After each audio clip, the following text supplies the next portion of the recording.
shout out to the 4 people still playing Concord right now on Steam somehow. As you know, the game was shut down last week, and I'm guessing these must be developers. I almost wonder if it's like a Clockwork Orange situation and they're like strapped to a chair, forced to play this game forever or something. What's going on here? It has to be the devs doing something. I don't know. I find it funny because I don't think this game is ever going to come back. I was reading a couple really interesting discussions about this game and why it might be impossible for it to go free to play. Mostly because the game was designed around the idea that they weren't going to have in-game monetization. So they might have to completely redo a lot of the stuff in the game to make that a possibility. So I thought that was really interesting. Like, you'll have to redesign the game almost to an extent to where it would be unplayable as a free-to-play game. Like, they wouldn't make any money. I mean, to be fair, they didn't make any money anyway. So I think these people that are making that statement might be right. I think Concord just becomes a tax write-off. I think it becomes a tax write-off. Now, this is just my opinion, right? Maybe they do bring it back free-to-play, and I think that is what they're going to try to do, but it might just get tax write-offed and put into a vault and never released again, which is why the game is going for crazy prices on eBay. The last sold, if you go and look at last sold for Concord, I mean, you're seeing people selling this for like $109, $120. Like, people are buying it. Like, the game is more popular now than it was when people were playing it. It's crazy. And it's because the game is going to become a collectible now. 100%. If they never bring this back, it will become a collectible because collectors are out there. They've always been out there, especially in the game market. And some people like to collect full libraries. And if you want to get a full library of a PS5 game collection someday, you're going to have to get Concord, and it will probably become a sought-after collectible for all the wrong reasons, right? But it's going to end up being worth something. The controllers are going for like $200. That one's a little bit of a better investment, in my opinion, because you can actually still use it for things. You could actually play games with the controller. You could do nothing with the game physically other than put it in your library and call it a day. But that's the future of the game. So, yeah, as predicted, the prices are going up, getting up there to the 140 range. I saw that price as a buy it now. And the sky's the limit, I guess. It depends on how many copies are out there. I know you can't buy them in some cases. I tried to buy one at a Walmart and was denied the sale. So I'm guessing that Sony is going to recall them.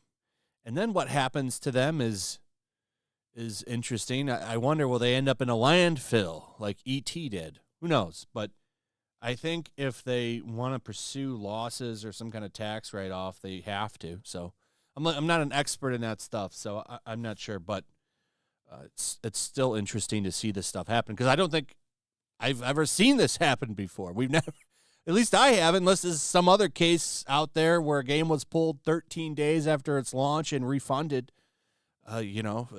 Show me another example. We're just all kind of watching this trash fire together. We had a developer reach out and let everybody know that Firewalk Studios is going through a hard time right now. A big set. This is from Smash JT's website. And he put these out. I can't go look at them because she's got her account locked down right now, but she was replying to some people and talking about the art of the characters, which I took an interest in because I'm really curious to what the conversations around what these characters should look like were. And apparently they were designed by committee, and that makes a lot of sense now, hearing that. I was going to DM you after seeing this, but this site makes me pay to do that, so at the risk of getting dogpiled, I'm just going to say this here. A lot of affected A lot affected the art side of Concord, including design by committee, failure to some leadership to listen to the art team, etc. The character concept art team, including myself, is going through an extremely difficult time emotionally, and some on the team no longer want to work in games, design characters, or even do art anymore after this because of this. Posts like yours, though, understandable, are unfortunately ill-timed. None of us know which way the wind will blow with the studio. We were worried, sick, and terrified of the future. Not only that, but we have been shouldering the blunt of the emotional labor as executives, directors dodge most of the blame. Behind the scenes of all this talk about Concord and character designs, people's livelihoods are at risk, and there are real financial consequences that might hurt us even more. That's just what I can say from our point of view. I'm not saying change course or anything. Us artists like being able to use social media to promote our work and get jobs. But I'm saying we see this, and it does absolutely affect us since we just got our teeth kicked in. So I find the art by committee pretty interesting. I would love to know those. I would love to read and hear those conversations. So they were probably like, this looks a little bit too male gazy. Let's tone that back. Let's make this character look like that. Must have been a nightmare. But regardless, I mean, the situation is what it is. Those characters were all awful. And it sounds like there was maybe too many cooks in the kitchen.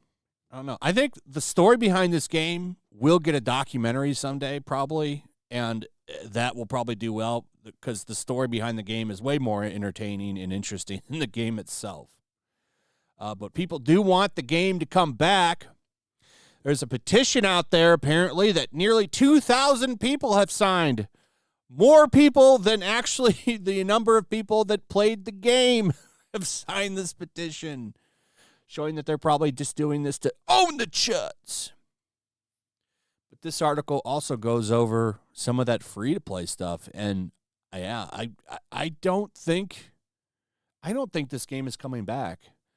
I originally thought, yeah, hey, maybe free-to-play will happen, but I think they save more money by just pulling it completely rather than putting it up for free-to-play. I think that's probably the move they're going to go with, and it's probably the better move, to be honest, because how many people would come back to play this? Sure, probably.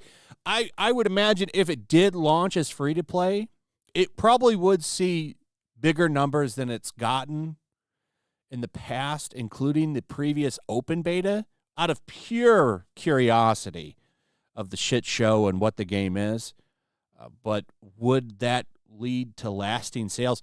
It'd be a big gamble, especially since the game isn't even designed around in-game monetization. So some changes would have to happen there. So whatever the gameplay was, it might not even be the same. So I don't even know. Do they consider it worth it? It's a gamble for sure, but we'll see. Also, bringing up Smash JT, his channel got struck by the consultancy group BlackGirlGamers. They're out there silencing their critics, and I wanted to bring this up because it's important because they abused the copyright system on YouTube to take down his transformative video of him going over a meeting that they had. So it's at the point now where they are just going to try to silence people with legal shit because they don't like what you have to say, and they really can't counter it anymore because just people aren't buying the shit anymore. You can't just sit up there and say that person is a racist and a sexist and expect people to just come to your side anymore because it just doesn't work. Look at the total failure of that plot to take down Nerdrotic and Geeks and Gamers and Star Wars Theory last week by a lot of, pro-shill Lucasfilm content creators and stuff like that. They tried to do that again, and it didn't work. In fact, it backfired. Most of those channels got thousands of new subscribers and supporters because of that. And it was fun to laugh at them coping and seething at YouTube for clearly doing the right thing and not taking any of these channels down. And if it had been like 8 years ago, it probably would have worked. But we're in a different time now, and the tide has been changing. And that's why you're seeing kind of some shitty shitty, very illegal tactics such as this one. So I hope he gets this resolved and they back down. He is not going to back down, as he shouldn't, because he didn't do anything wrong. He criticized their stuff. And people have a right to criticize stuff. You put it out there, they're going to criticize it. I've got a comic book coming out. People have various opinions on my stuff, and people are allowed to have opinions on stuff. It's just the way the internet is. And when you go and do shit like this to try to stop people, it's just going to keep going, and it's going to get worse.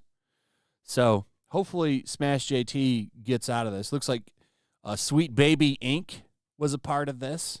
Whatever her name is Kim, I forget her last name. Kim something. But yes, they're scared. That's what all of this shit is. So I'm fairly confident that he'll be able to get this resolved. It's bullshit either way, and it hurts you to have this done to your channel. And it's kind of messed up that if this does get resolved, YouTube will probably do nothing to, the Kim Blair, that's her name, the CEO of Sweet Baby.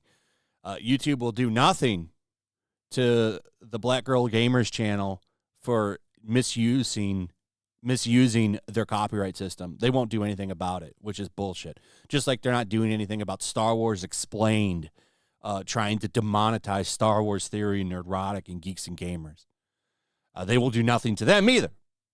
And that's bullshit because they broke their TOS by targeting other content creators.